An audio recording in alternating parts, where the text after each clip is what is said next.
الصالحين. So the idea here is that everything Ramadan, just like many other practices, is supposed to inculcate in us a different capacity, not just of awareness, but our ability to be aware of the fact that we can be aware. You know, that you don't walk around in default settings kind of mindlessly, but there is consciousness rooted in a divine imperative. And building off of what is just that type of output, some of the ways that the Prophet ﷺ describes practice in Ramadan, like standing, fasting. Man sama Ramadan, he says, whoever fasts in Ramadan. Qama Ramadan, whoever stands in Ramadan. And then he utilizes two qualifying terms, imanan wa ihtisaban, with faith as well as with ihtisab. And that word has in it the root of hisab, that you're taking account or inventorying. I was just having a conversation with some people about some of the things that we deal with day to day here, living in a society that is rooted in anti-blackness. It teaches us to measure ourselves by metrics of standards of success that our tradition doesn't necessarily measure us by. I don't know individually what people's experiences have been like being here. Inshallah, you're having a good Ramadan here in our community. It's okay if you're not, right? If there's anything good coming to you, that's from Allah. If there's things that have not been good, that's from us, and we seek your forgiveness and Allah's forgiveness. But it's not going to be something that is going to reach its full potential if also what the production of the performance doesn't yield is return to belief and conviction that has us understand how does this function in the broader sense of existence, not just day to day here, but in terms of beyond this life, a life that is otherworldly. May Allah make us people of Jannah. And when the verses are talking to us about fasting and standing, imanan wa ihtisaban, that second part of reckoning and inventorying with the divine becomes important, and Allah measures what we do in ways that are different from the ways society measures us. Does that make sense? And when you live in systems that are structured purposefully to have you believe that the thoughts you think are your own thoughts, but in reality the thoughts that you think are the thoughts that systems want you to think, especially for us as minorities. You can be Muslim in this space, but don't be Muslim out there. Leave your Islam at the end of the door and walk into a space stripped of that part of your identity. The metrics and standards of measurement are not necessarily ones that then enable us to come as full people. Hisab on a day of judgment is done literally with a weighing of scales. At Jummah, I talked about this once a while ago, so you might have heard me say some of this, but we want to hash it out a little bit differently individually, understanding that I don't have to believe something for it to be true. But the minute I can take concepts and start to build relationships with them, and then start to juxtapose how it factors into my life in comparison to the ways that other things exist in my life, and which one do I really want to be submitting to in terms of the decisions and choices that I make. It's a very unique thing that we're taught about in terms of a day of judgment that's called the mizan. It's a scale that literal actions, deeds will be weighed out, but everything is given weight. Do you know? When you fast, can you hold your fast in your hand the way you can hold this bottle in your hand? No, right? But your fasting is going to be given weight.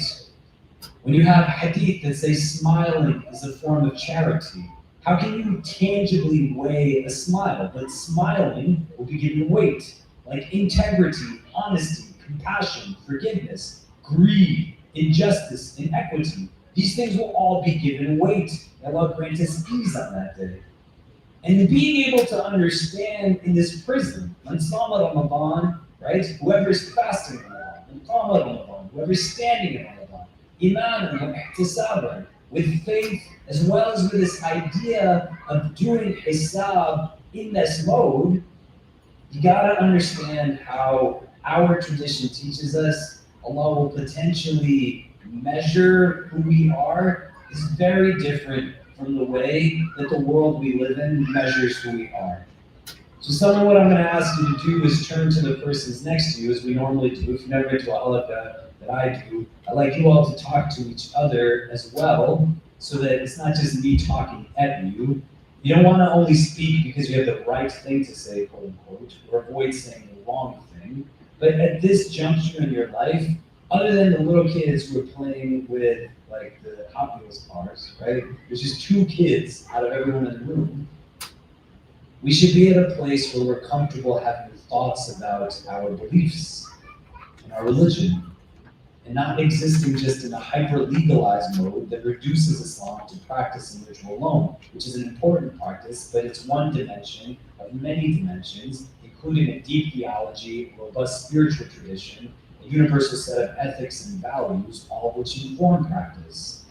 And if I ask you, like, how do you get measured on a daily basis? The classrooms you go in, the workplaces you go in, the families you're a part of. Somebody tells you you're not good enough because you're not married. That's not a measurement of our tradition. Somebody tells you that you're not good enough to marry somebody's person because of how dark your skin is. That's not a measurement of our tradition. Somebody tells you that you're good because you have a degree or wealth or a house or this car. That's not measurement in our tradition. We're not anti-wealth, we're anti-love of wealth. All you're asked about is not about how much you have.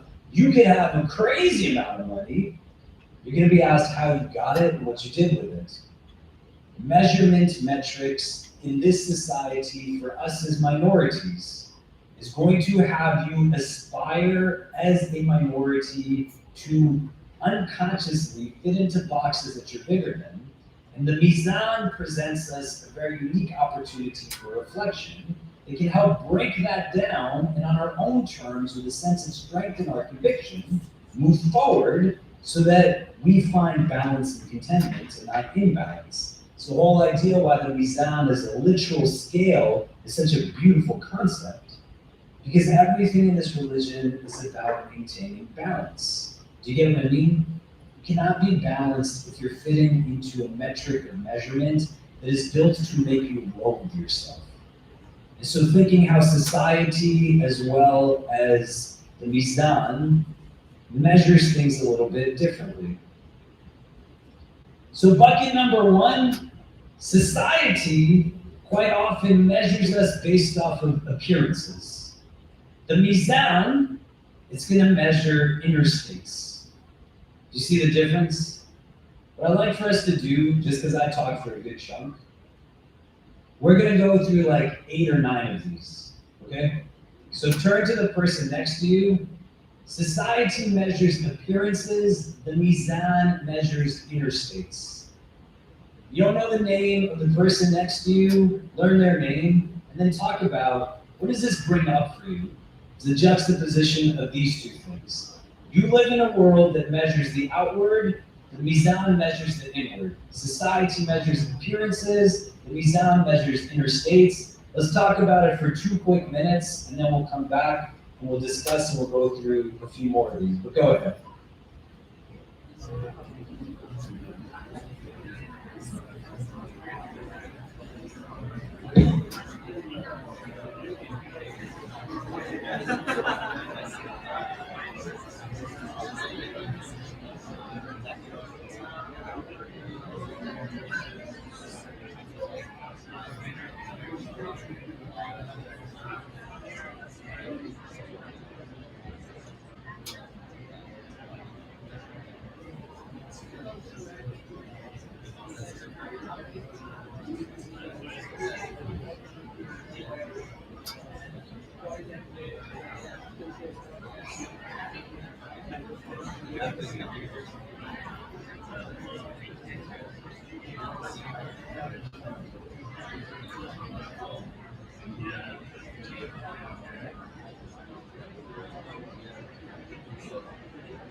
Okay, maybe we can hear from a couple of people. What does this make you think about? Society measures outward appearances, the Mizan measures inward states. One or two people quickly, just because you gotta wrap up. I want to make dua with everybody before. What did you discuss? We had people talking about the Mizan and how it measures versus how society measures. We're going to go through a handful of these. We said, number one, society measures us by appearances. The Mizan measures us by inward states. You want to say something? Yeah, go ahead. I'm going to try to capture what you talked about. You get the other mic. Yeah, go ahead. Just you can keep talking. Yeah, we kind of spoke about how outward appearances on society can change over time. Like you could feel like. Can you hear me? All right, great. Yeah, we kind of spoke about how outward experiences from society, like appearance, can change over time, the expectation you have. Whereas with society, you have the expectation you have for yourself through Islam remains the same and can grow over time into something more special than what you might envision it initially. And that's something that can bring you peace versus something that you're chasing on behalf of others. That's kind of how far I got in a couple of years ago. Great. Any other thoughts? Yeah, in the back.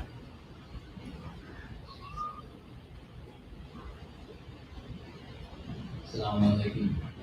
I was gonna say that this world, it looks at how big your ego is, and the Mizan, it looks at how humble you are. Yeah. So think about how many places you go frequently. Nobody cares about how you're feeling inside.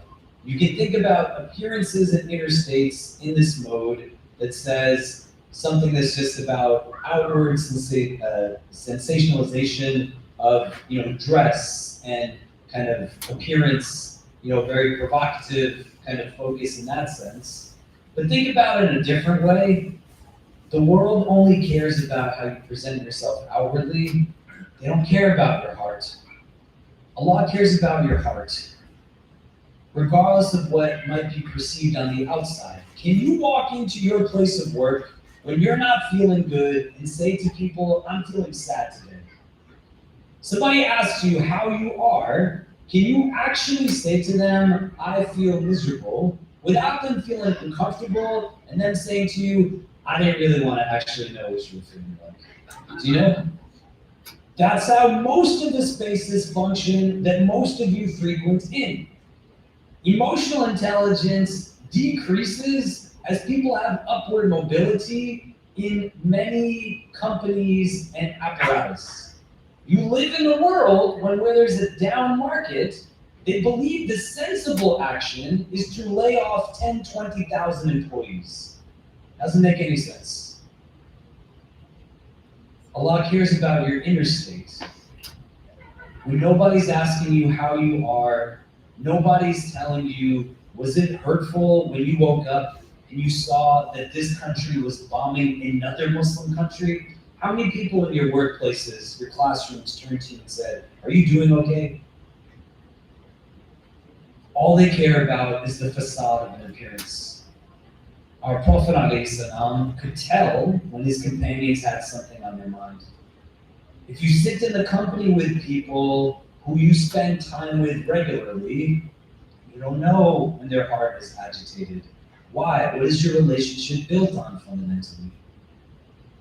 And we don't have community here that we aspire towards that tells people, you come in, you stand side by side. One of the reasons I tell you to talk to each other and learn each other's names, you can go to masjids, man, all over the country, and people have been praying next to each other for decades. They don't know the name of the person that they're praying next to. How does that work? Do you see? And everything is a facade. Everything is just a facade. You always have to pretend. You go on a job interview, are you a good team worker? Yeah, you might hate talking to people, but I have to tell people I'm always down to work on teams. You don't like talking to anybody, right? But the outward always has to fit into a facade. And then everything always has to be polished and curated. Your beauty is in your imperfection. Most of us can't love outwardly fully because we don't love ourselves in a healthy way. And if you were to write out a list of things that you think are wrong with you, some of you could stop writing. And if I asked you to tell me what makes you beautiful, some of you wouldn't know a thing to say.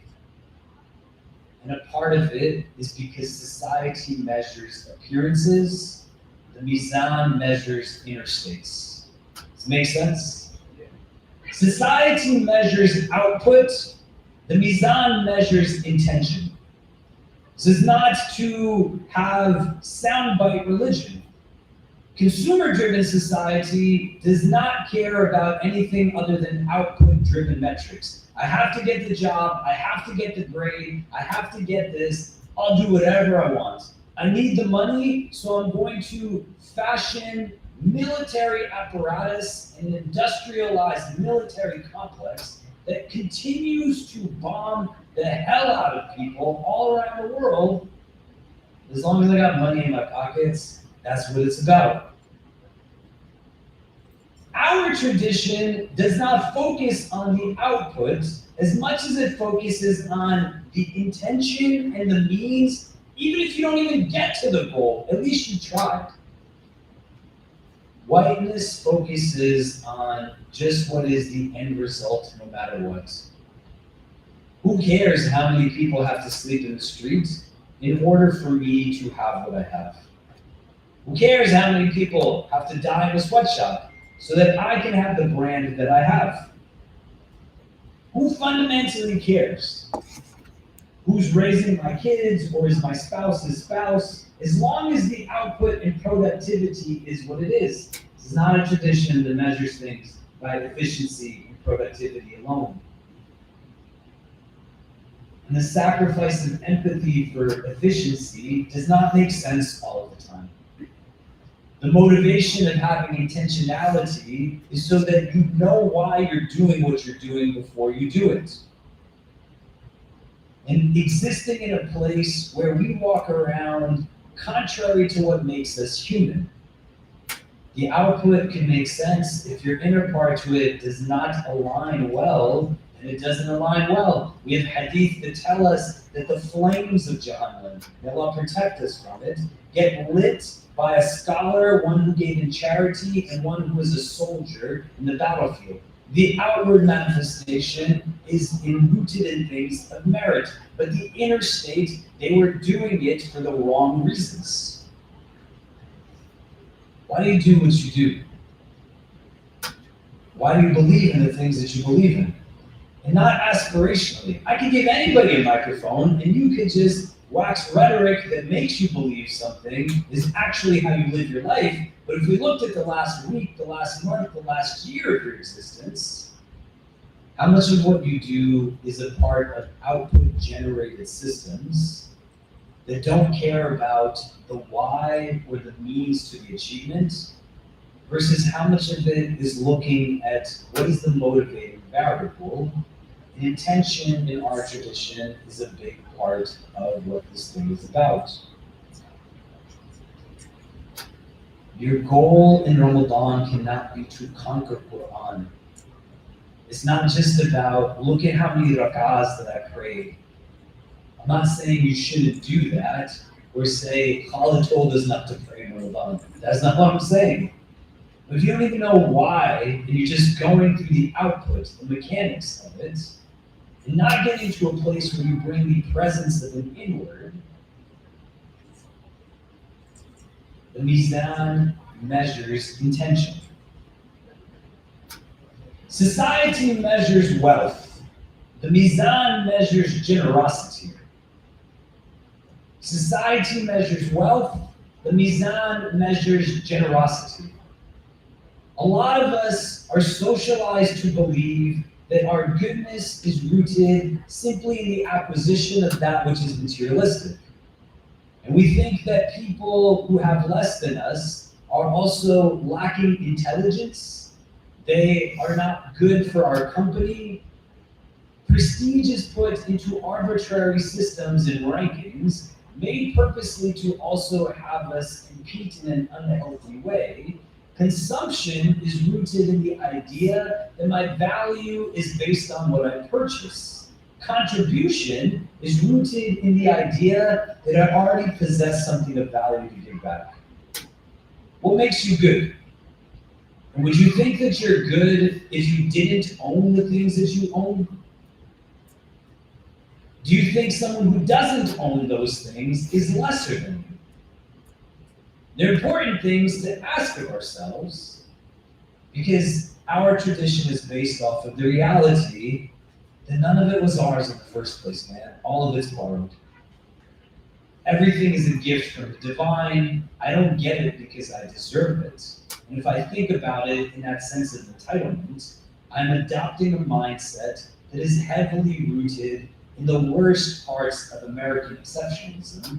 You are a Muslim. Be bold enough to think with the perspective of a Muslim. Society measures us by standards of wealth. The mizan is going to measure us by generosity. Ramadan teaches us that we don't just give in surplus, we give out of recognition. Because our giving is for us to understand that it is a part of our need to be able to give. And having an unhealthy relationship to it is what creates a lot of the mess that we see the world in today. The Prophet ﷺ describes at the end of the time, people whose characteristics are going to be societies that essentially do what we see them doing today. They break down a society and then rebuild it, and break it down and rebuild it, and break it down and rebuild it. If you ask, how is it possible that they keep bombing Muslim countries again and again and again? That they keep breaking down buildings again and again and again? Because the formula is that I put the money into the weapons and make money there and break it down, and then I put money and make money off of rebuilding, and then I break it down and I rebuild it, and I break it down and I rebuild it. Why would you want to work for a company like this? Why? And if wealth and the accumulation of wealth is the goal, then you can tell yourself, I'm a person of dunya. And when you wake up in the morning, you can identify yourself and say, it's just about how much stuff I have. Al-halaqa, the verse says, that the piling up of things distracts you.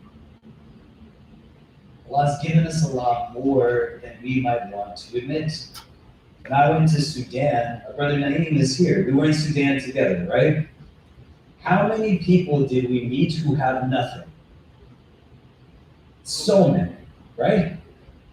There were people who had nothing that still gave us something, right? How does someone who had nothing give you something? How? And why is it hard for people who have many things to give away anything at all? What is your heart attached to? The mizan measures generosity. Society measures wealth. If you think that your success in an anti-black system is by becoming white, you're fooling yourself.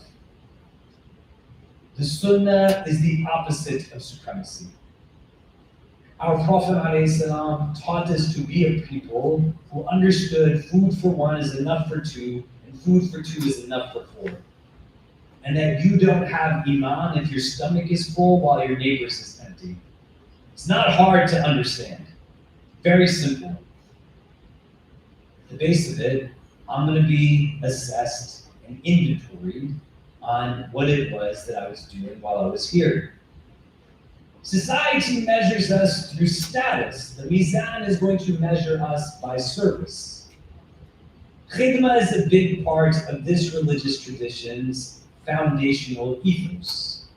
You don't live in a world that sees piety as a private endeavor and religion as a personal venture. That's just not how Islam functions. If you have the privilege to being able to say that I fundamentally don't care how my behaviors impact anybody else. Our Prophet didn't stop moving for 23 years, man. He gave of everything of himself, sallallahu alaihi wasallam. May Allah make us like our Prophet. Status in and of itself being a goal similar to wealth acquisition, especially in modernity, where everything is about being known and wanting to be known. And what do people perceive of me?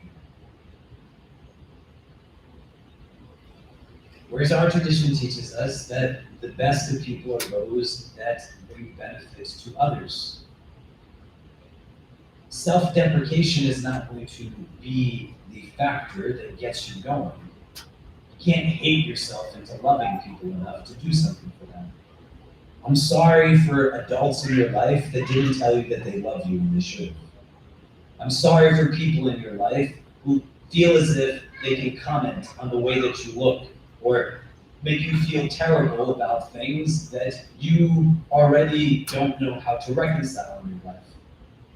I'm sorry people point out mistakes more they point out things that are good. I'm sorry people don't say thank you for the things that you do that are of value to them. I'm grateful for your presence in our community, and you should know that we feel your presence as much as we feel your absence. If you are only here in the days and nights of Ramadan, the 11 months that you are not here, we are not as good as we are with you, and you are no longer a part of us. The whole thing for us is to be able to recognize spiritual gifts that Allah has endowed us with, and to then not just acknowledge the blessing, but to acknowledge the giver of the blessing by using the gift in a way that He wants us to use it. Somebody today uses their spiritual gifts to fashion bullets and bombs that have been killing children in Gaza every single day for over 2 years. It's true, isn't it? What do you use your spiritual gifts for? And why? Somebody tells you you have nothing to offer. The Quran tells you that we created humanity in the most beautiful forms. Meaning the most beautiful of sunrises and sunsets that you'll see, the moon when it's in its fullest in the coming days, and how it looks magnificent as it shines its light upon us. All of these things and more, you are more beautiful than all of it. And when you put in action into the world, be bold enough to ask, is there beauty in this thing? And there's certain things that are always ugly. Gossip, ugly. Racism, ugly. Oppression, ugly. Exploitation, ugly. Abuse, ugly. Never something that is okay. And status can be elevated through a willingness to compromise on ethics. There's no amount of dollars that's worth going to hell for. It makes no difference how many people in this world know your name if the mechanism through which that notoriety is attained is something that has to compromise on what we know are just universal values. Society measures status, the mizan is going to measure service. Society measures speed and ambition, the mizan measures steadfastness, what we call istiqamah. I want all of you to think, and I said this at Jummah some time ago. I don't know how many people actually listen when I'm talking to Jummah. I don't know how many people listen. I know she listens because she was telling me stuff that I didn't even know myself. What's one thing you're doing this Ramadan that you're going to keep doing after Ramadan? Think it and hold it in your head. About you. Where you alhamdulillah. And if you haven't made that commitment to what you do in Ramadan, you are not doing right by yourself. We are fasting in short days. Some of you are not as old as me, but you're old enough to have also been fasting when the days were much longer in the middle of the summer. If you learned you could fast in July and August, and you're fasting right now in the onset of March, why are you going to stop fasting when Ramadan's done? Istiqamah, steadfastness. Why are you going to stop feeding the hungry? Why are you going to stop inviting people to eat with you? There's barakah in it. Think about how many spaces you frequent on a daily basis. There's no barakah.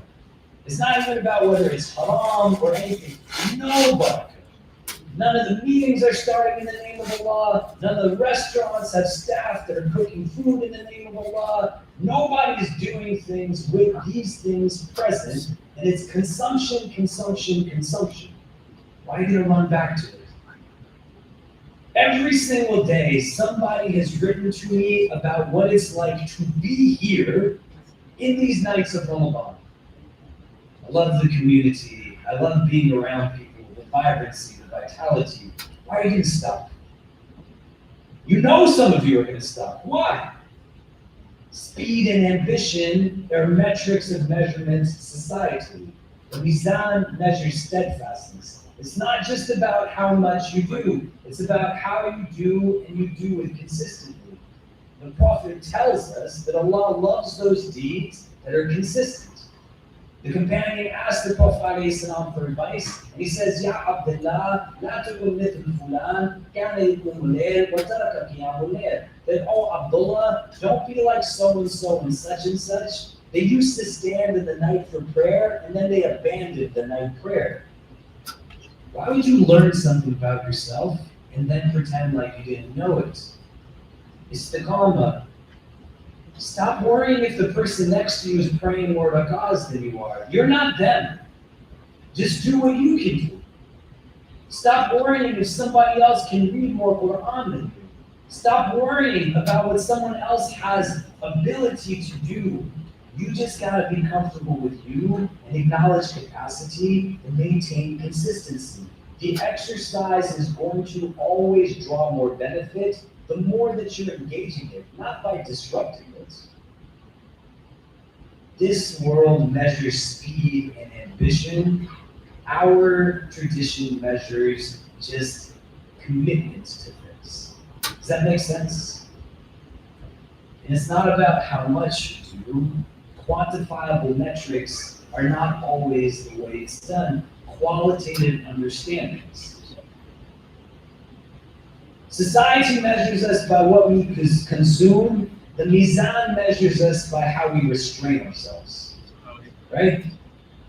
Have you ever eaten so much that you said to yourself after, I don't know how I ate that much. Like it just kept happening. Right? You can literally eat yourself into sleeping. You put so much into your body doesn't know what to do, it shuts down. It just has to take a nap because it consumes so much. We are not the strongest of animals in Allah's creation. We cannot fly on our own volition. We can't swim to the depths of the sea. We're not the fastest that are made. We're the only animals that even after our stomachs are full, we keep feeding them. You can't be in a place that indulgence in your ability to indulge is how it is that you see yourself successfully. This world measures us by what we consume. You are branded and you think you're better because of the brand that you wear. On the day of judgment, nobody's even going to be wearing clothes. That's not how you're assessed. Restraint in and of itself, the ability to say, I am in control of my body is not in control of me. Is the heart what is governing when a father dares to strike his child? How do you do that in the name of the law? When somebody dares to utter harsh words to someone, what part of them is making that decision? If you consume in an untethered way, not anchored by some type of standard, you're gonna validate things that don't make any sense. Why do you keep buying things that then lend to the bartering of Palestinian blood? Why? Some of you have heard me say it before, you're gonna make dua and say Ameen when we make dua for Sudan, but then some of you own gold that you bought in the Emirates that was stolen from Sudan. Why? And they're not meant to be statements other than reflective statements. If you're not present in your consumption, you're going to be measured by a society that tells you your worth is based off of your ability to consume. Our tradition tells us our worth is based off of how we restrain ourselves. You don't have to buy everything. It's okay if you don't own certain things. You still have clothes under the law. Who fundamentally cares what people think about us or the ones that are fueling these ideas in our heads to begin with? Do you know what the craziest branding scheme is in the world right now? Dubai chocolate. Right? You know what the Emirates is doing to Sudan? You know what the Emirates is doing to Yemen? You know how many people think positively about the Emirates because of Dubai chocolate? That's how it works. Marketing strategies that get us to associate certain things with certain demographics to justify and validate behaviors that are not justifiable. Restraint is what the Mizan measures us by. You don't need to watch Disney Plus if it means that you're fueling ongoing occupation. Does that make sense? You don't have to go to Starbucks. Why do you have to go to Starbucks? Society measures visibility, the Mizan measures secrecy. Doesn't mean that you shouldn't pray in congregation, but also do some stuff in your own home. Do things that people don't see. It's going to give you an insight on who you are. I can sit here and speak into a mic. I have accountability for every word. I have a public life, I have a private life that's with me and my family in my house. And I have a secret life that's just me when nobody sees me other than Allah. My praying my sunnahs, not when I'm only in front of you, but when nobody's there watching me. Does the rhetoric I have match up to my actions when it's only the eyes of the divine that are upon me? I want to run through the last couple really quick, and then we'll make dua together. Society measures identity, the Mizan measures character. You can come from a culture that tells you you only marry within your culture. That's not what our tradition teaches us. You go to have Eid events, Iftars, weddings. This is hadith. The worst of walimas are the ones that those who should not have been invited were, the ones who should have been invited were left out, right? Anybody can say anything. Grandma and grandpa can have their opinions. Nobody speaks truer than the messenger of God. Identity, my degree, my profession, my title. Our tradition measures us not by these variables. If we stripped away everything that names you to be who you are, your job title, the school you went to, I took away chaplain, imam, professor, father, husband, son, anything that makes me identifiable in that way. And now instead of being known by those names, I was known by my prevailing identity characteristics of character. Would you be known as trustworthy? Would you be known as reliable? Would you be known as kind and compassionate? Would you be known as greedy? Would you be known as someone who breaks promises? Do you get what I mean? The whole idea with the ritual and practice is that it's transformative of our inner self and our heart gets molded. Divine proximity impacts character. If you are close to God, you are really praying Fajr every day, how can you be a jerk? All this other stuff is going to get stripped away, man. You don't have to believe it for it to be true. The hadith teaches us of companions asking the Prophet, what do you say of a woman who gave a lot in charity, prayed in the night, and did these things in abundance, but her neighbors were harmed by her tongue? The Prophet says, La khayra fiha, hiya min ahli an-nar. There's no good in her. She's from the people of Jahannam, people of fire. He says, what do you think about a person who all she's doing is the bare minimums, but nobody is harmed by her tongue? Hiya min ahli al-jannah. She is from the people of paradise. If you want a metric of assessment that says, am I doing this thing right? See how you treat people. And how do you treat people that you can get away with doing nothing for? Somebody who has no power against you. This is what ihsan is. You look at hadith that talk about ihsan, it's always somebody who's in a place of power and how they relate to somebody who comes from a lesser level of power. This world measures us by identity. The mizan is going to measure us by character. The character elements will be given weight. Society measures how we appear to others. The mizan measures how we appear to Allah. I'm not trying to build something, man, to prove to people that Islam is good. Islam is good. We don't need people to tell us that it's good. I don't need people to tell me that my way of existence is valid because they think it's fine, and that they enjoy coming to Iftar, and they enjoy this or that. I don't need their permission to pray my prayers. You don't need their permission also. You gotta stop giving people second chances who never deserved a first chance in the first place. They don't think about you as much as you think about them, and what they are thinking of you should not matter the same way. Our God looks for a reason to catch us in the moment of mercy. You start to think about the beauty of the actions that you put into the world, and you start to think about how what it is that I'm doing is not appearing and acceptable just to people around me, but how will Allah understand what it is that I am interjecting into the world right now. Society measures how we appear to others. The mizan is going to measure how we appear to the divine. Utilize some of these nights to think about it. Metrics of measurement that we have instilled within us unconsciously. We walk into spaces forgetting what it is that makes us intrinsically human. If it's not Muslims who are doing this, I've said this before, and I'll say it again before we wrap up and make dua.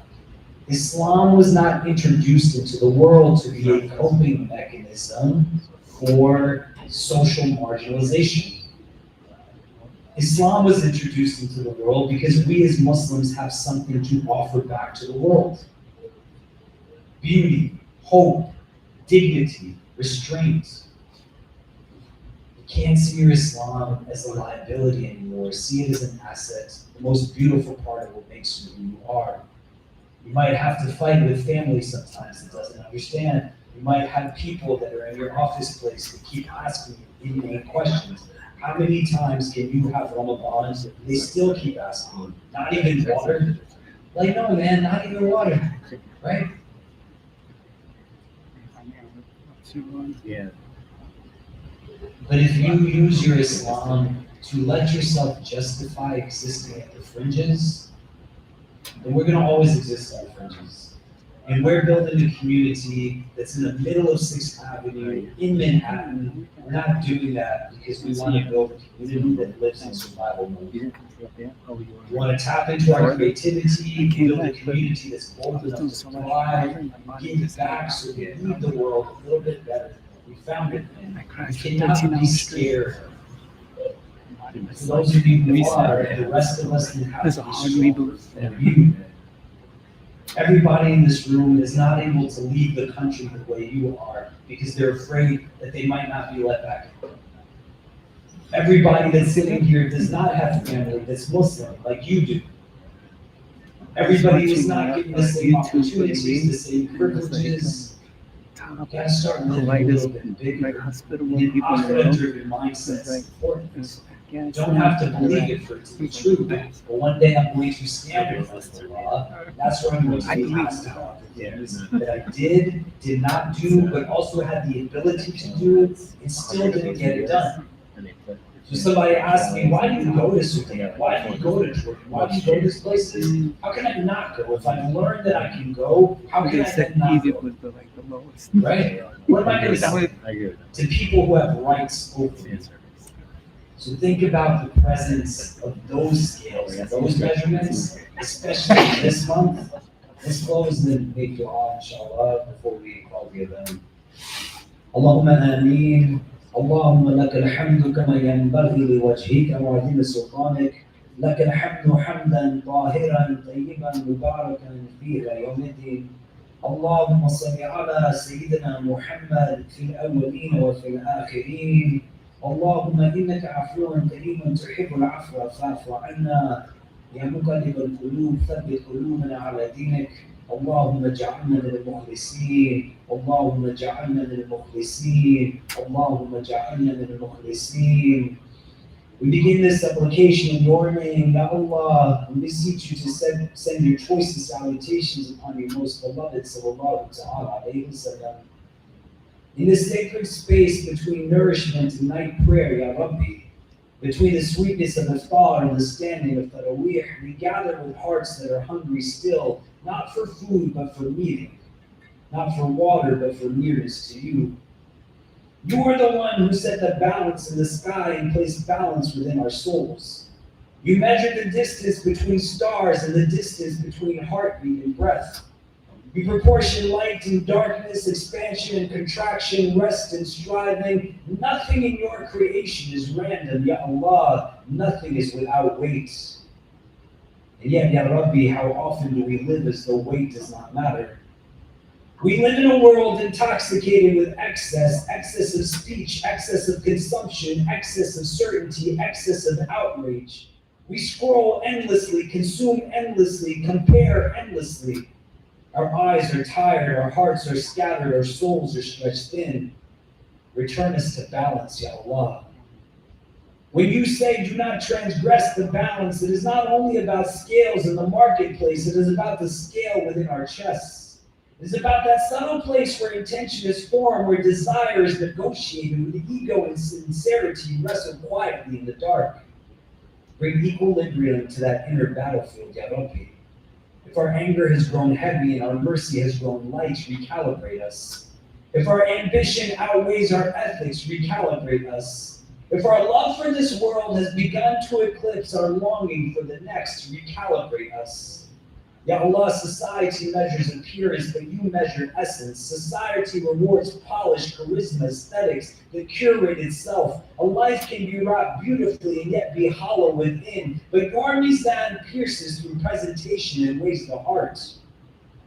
Make our hearts weighty with sincerity. Make our private selves more beautiful than our public selves. Make us people who are known in the heavens, even if unknown on the earth. Ya Allah, society measures output, how much we produce, how fast we move, how loudly we succeed. It counts numbers, followers, profits, accolades. But your scale measures intention. A single day given in charity with love may outweigh fortune spent for reputation. A single sajda in the darkness may outweigh years of distracted ritual. Teach us to act for you and you alone. Cleanse our deeds of subtle showing off. Rescue us from the addiction to applause. Society measures wealth by accumulation, Ya Allah, but your mizan measures wealth by release. Not how tightly we held, but how gently we let go. Not how much we owned, but how much we gave. Teach us to loosen our grip on what will never last. Make generosity our reflex, not our hesitation. Ya Rabbi, society measures status, titles, positions, influence, but on the day when the scales are set, what will carry weight are the unnoticed mercies.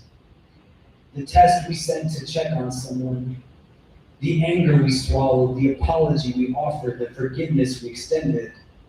Let our scales be heavy with the unseen. Ya Allah, we confess that we are often imbalanced people. We swing between extremes, hope and despair, indulgence and guilt, noise and isolation.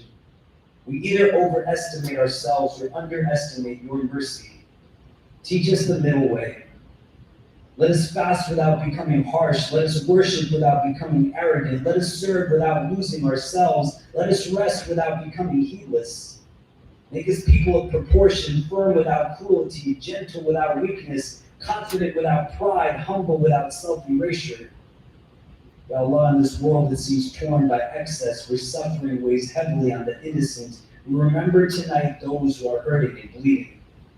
We pray for all those who have been impacted by the recent attacks in Iran, for the families who have lost loved ones to violence, for children whose schools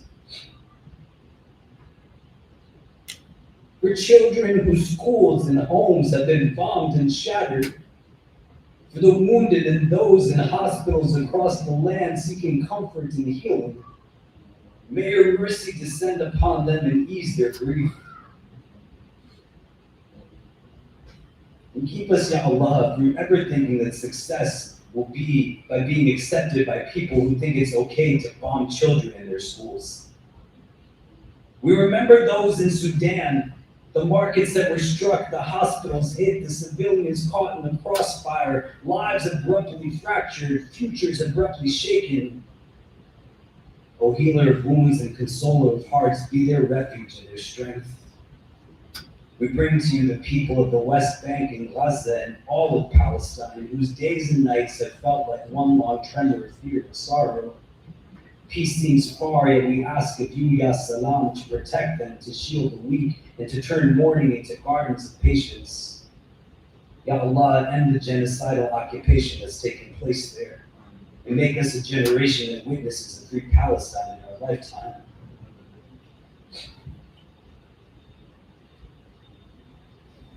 We lift up every suffering mother, every bereaved father, every orphan, every displaced family, every child who cannot sleep tonight without fear. You know them by name, Ya Rabbi. Give to them only that which is good. O Lord of balance, let not these tragedies be another numb statistic in the ledger of human pain. Let them instead awaken hearts to mercy, tune our spirits towards compassion, and call communities to justice. As we prepare to stand at Tarawih, remind us that standing itself is a sign of balance. We stand between fear and hope. We stand between past mistakes and future possibilities. We stand between dunya and akhirah, and one day we will stand before you. On that day, Ya Rab, let our deeds have gravity. Do not let our lives be light and wind scattered. Do not let our years pass without substance. Do not let our Ramadan be another fleeting season that leaves no imprint on eternity. Make our scales heavy with remembrance, heavy with gratitude, heavy with service, heavy with tears shed out of awe and longing. Bring balance to our relationships, Ya Allah. Where there is resentment, plant understanding. Where there is distance, plant reconciliation. Where there is dominance, plant mutuality. Where there is harm, plant healing. Let our homes reflect the harmony of the heavens you raised. Let our communities reflect the balance of mercy and justice embodied by your beloved Muhammad sallallahu alaihi wasallam. Make us a people who hold firmly to truth without losing tenderness. Balance our consumption with gratitude, balance our speech with silence, balance our independence with reliance upon you, balance our striving with tawakkul. Ya Allah, let this Ramadan recalibrate us at the deepest of level. Realign our priorities, realign our loves, realign our fears, realign our ambitions. Make this month a scale upon which we weigh ourselves honestly before we are weighed definitively. Bring us back to the center. Bring us back to the middle path. Bring us back to you, Ya Allah. For a moment now, just make it a home dua. You are in the night of Ramadan, man. You have to understand, not with burdens and obligation, but with love. One of the last resorts for people everywhere is how we as Muslims do things in this country. That's not a statement of arrogance, it's objective facts. We have the ability to shift and change so long as we present ourselves with an understanding that we live for a world that is bigger than this one. Make dua for the world's forgotten. Those who have dreams and aspirations just like you and I. Make dua for those who struggled for you and sacrificed for you so that we could be where we are today. A lot of people had to do a lot of things so that you could be in this space. Most importantly, make dua for yourself. That you start to see yourself the way that Allah sees you. That you take care of your heart and you build a healthy love for yourself that enables you to then go and love others in the most fullest of ways. But for a moment, just make your own dua before we end our collective prayer, and then we stand for Isha, inshallah.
Ya Allah, accept our dua. Ya Allah, accept our dua. Ya Allah, accept our dua.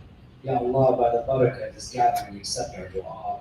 Ya Allah, by the presence of the righteous that are here, accept our dua. Ya Allah, by the sincerity of the most sincere that are here, accept our dua. Ya Allah, by the blessings of this month of Ramadan, accept our dua. Ya Allah, make us always the reason that people have hope in this world, and never the reason that people might dread it. Protect us always from hearts that are not humble, tongues that are not wise, and eyes that have forgotten how to cry. Forgive us for our shortcomings and guide us all. ربنا تقبل منا إنك أنت السميع العليم وتب علينا يا مولانا إنك أنت التواب الرحيم وصلى الله تعالى على خير خلقه محمد وآله وصحبه أجمعين برحمتك يا أرحم الراحمين. I'm sorry we went over time. My apologies to the Hufaz as well. We went over. People want to just line up and get ready for prayer, inshallah.